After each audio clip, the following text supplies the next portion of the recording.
everybody, welcome to our Sunday talk show, The World This Week. The peace talks in the Middle East are clinically dead. We believe the best thing to do right now is pause. In Israel, today is Memorial Day for the fallen soldiers ahead of the 66th Independence Day. May Day parade in Moscow while fighting erupts in parts of Ukraine. And it was a bad week for racism and bigotry. I am banning Mr. Sterling for life. These are some of the issues we'll touch upon this Sunday.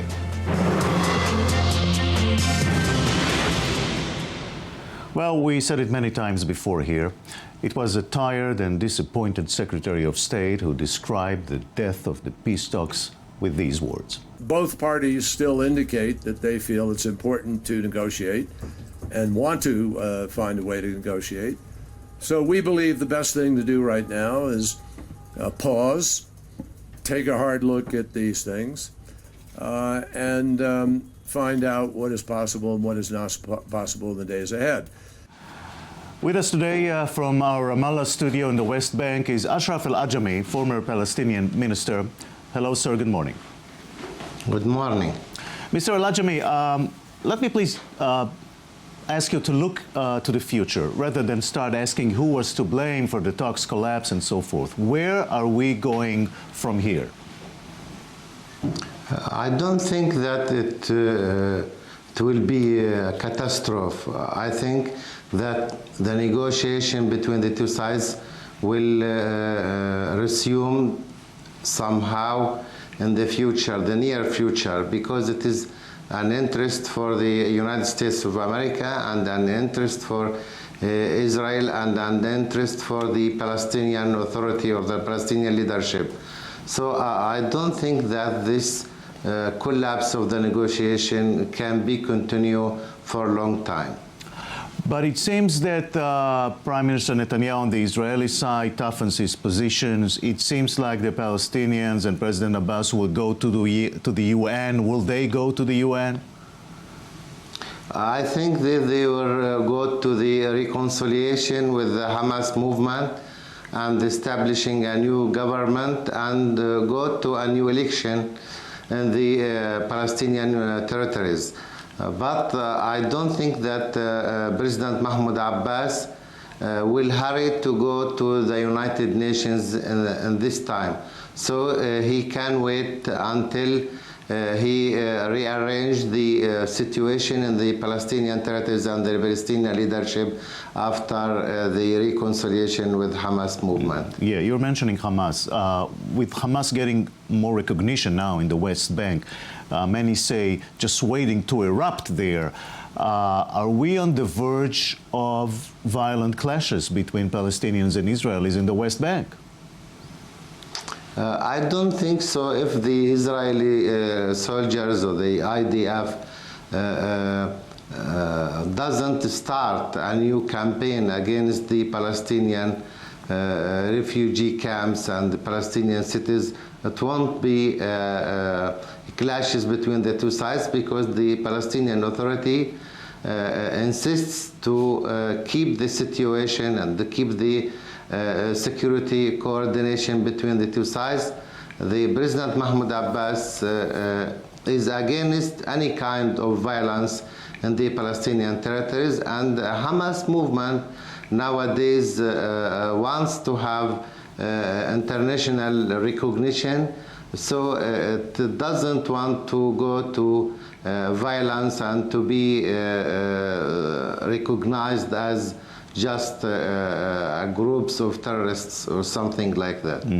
What happens if, next elections, both in the West Bank and Gaza, Hamas wins? What happens there?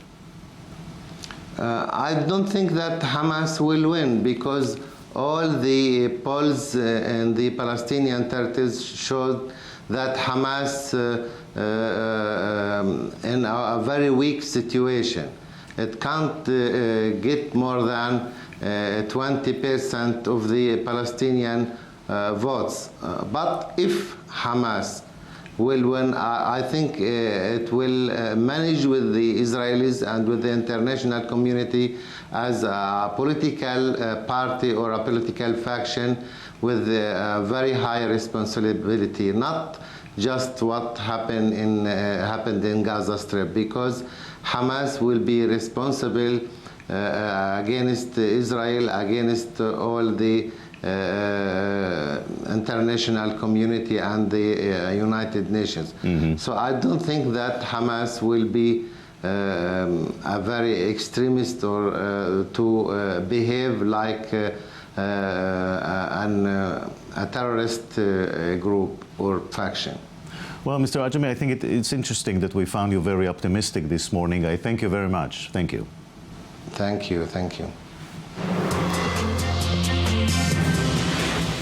Hello to you, Barbara Paul-Rome, Israel Defense News Bureau Chief. Hello, Jacob. What's next for Israel now? Israel has a lot of rounding out the rough edges to do. On the Palestinians, I would hope and humbly suggest that it makes some type of gestures, not to the Palestinians, because obviously there's no will in the Israeli government to make any gestures to the Palestinians, but with the international community in mind, particularly the Europeans. One idea could be to allow them to have 3G, allow them to have access to the internet, for goodness sake. That's just one step. Obviously, there are to refrain from these petty sanctions, withholding of revenues that are rightly belonging and deserving to the Palestinian Authority. But this is exactly not the mood in Prime Minister Netanyahu's office these days. You're so right. But again, the audience and the address is not the Palestine Authority and Mahmoud Abbas.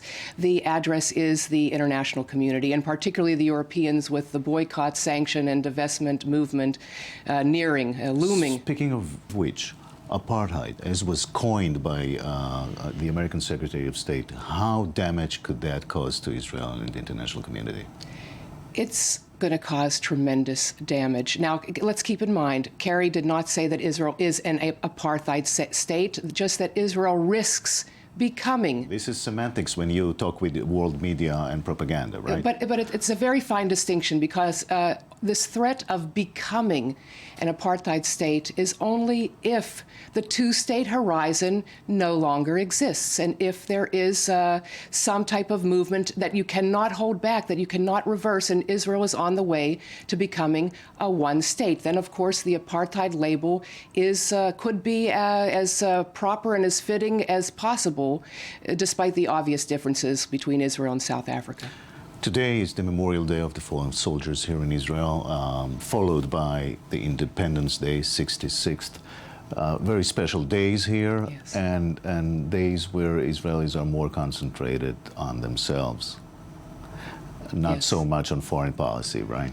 Yes, listen, this is a beautiful time. It's a unique and special time in Israel, this sense of purpose, this national cohesion, at least for the Jewish part of the population. And it's something that most places around the world, I can tell you certainly in the United States, Memorial Day is nothing more than the beginning of a big shopping season and the beginning of summer.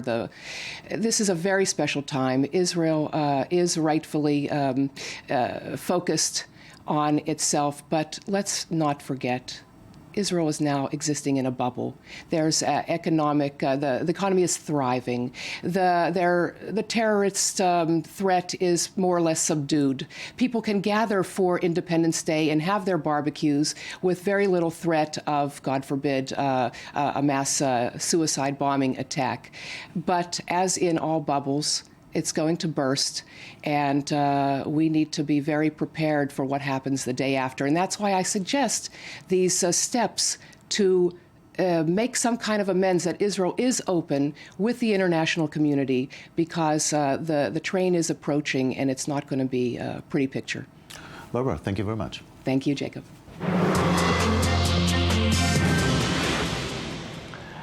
The Australian High Court has ruled there is a third category of gender. Yeah, we'll talk about this now. Joining us is I-24 News Sydney correspondent Gadi Weinbach, now in our home studio here. Hi, Gadi. Hello, Jacob. Well, what led to this extraordinary decision?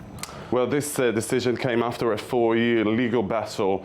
A Sydney resident by the name of Nori, who was born male and had a sex reassignment surgery back in 1989, applied 9 years ago in 2010 for the New South Wales Registers of Birth, Death and Marriages for a name change and to be registered as being of non-specific sex. This application was first accepted but later revoked, which led Nori to appeal to the New South Wales Court of Appeal. Her appeal was accepted, but later the registered appealed to the Australian High Court, trying to overturn the decision. But just a few weeks ago, the High Court, with a 5-judge panel, ruled unanimously that Nori is to be recognised as a non-specific sex. Except for Nori, how does someone qualify for this? Just by applying? Well, one needs to demonstrate that they went through a surgical or a medical treatment to have a sex reassignment surgery. Mm-hmm. And what are the day-to-day ramifications of being part of the third gender in Australia? Well, the letter X is going to specify the non-specific sex, unlike M for male or F for female on Australian passports. That's going to be relevant for a driver's license. And the Commonwealth is now rolling out already a set of guidelines for the government departments to allow similar recognitions. And we may see that also in commercial applications for a credit card, for example. Interesting. The news from Australia this week. Gary Weinbach, thank you very much. Thank you, Jacob. Let's talk music. The Israeli metal group Orphaned has performed in over 40 countries around the world, but more surprisingly, the group is very popular where it never played, the Arab world. We caught up with the group founder, Kobi Farhi, while touring in Beijing, China. Hello to you, Kobi, in Beijing. Hello, Jacob. How are you? Fine, thank you. Tell us about the group's music, Orphaned. Orphaned's music is basically a combination of heavy metal and Middle Eastern influences. That means that we combine lots of motifs from the 3 monotheistic religions, together with distorted guitars, heavy drums, topics that are never about my ex-girlfriend.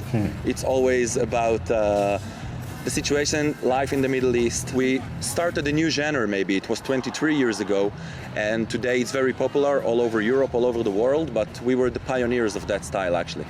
So, is it political? It is well, our style of music is political in a way that we do speak about the situation of the Middle East. It's non-political from the fact that we don't take any sides. We don't think that musicians should be in each of the sides. I honestly think that Roger Waters, for example, is really wrong when he's boycotting. I think that artists that boycott are completely wrong, and the first one to be punished are the fans of those bands. Our topics are all around the political situations, but in ways of allegories or telling the stories in different perspective than taking sides in the political situation. And here you are in China. The Chinese can relate to all of that? Well, it turns out that we have a lot of fans in China. This is a big country, an amazing country, and we were welcomed here amazing by the fans. A great welcome. Lots of our fans came to see us in MIDI Festival. We felt that we are in good hands, and we still have two more shows to go, so we are looking forward to do them. Great. Now, amazingly enough, you are popular in the Arab world, in Arab countries, many of which are in a state of war with Israel. How could that happen? The reactions that we get from the Arab world is always, despite the fact that you're Israelis, we follow you and we love you. We don't necessarily love your government, but we hope that they will take inspiration from what you're doing, and we love you. And we have fans that made tattoos of our logo. We have fans that are writing for us, greet us for our Jewish holidays. And this is truly a great example of a small utopia of how we can really coexist and live together. And we did it with music, without politics. So maybe artists should sometimes be the bridge between politicians or nations in conflict. We should consider that. Sure, but you still cannot perform in these Arab countries. No, unfortunately, I'm holding an Israeli passport. That means that I cannot go to meet my fans in Syria or in Iran or in Lebanon. Technically, I can go to Egypt, but no one recommends me to do it these days.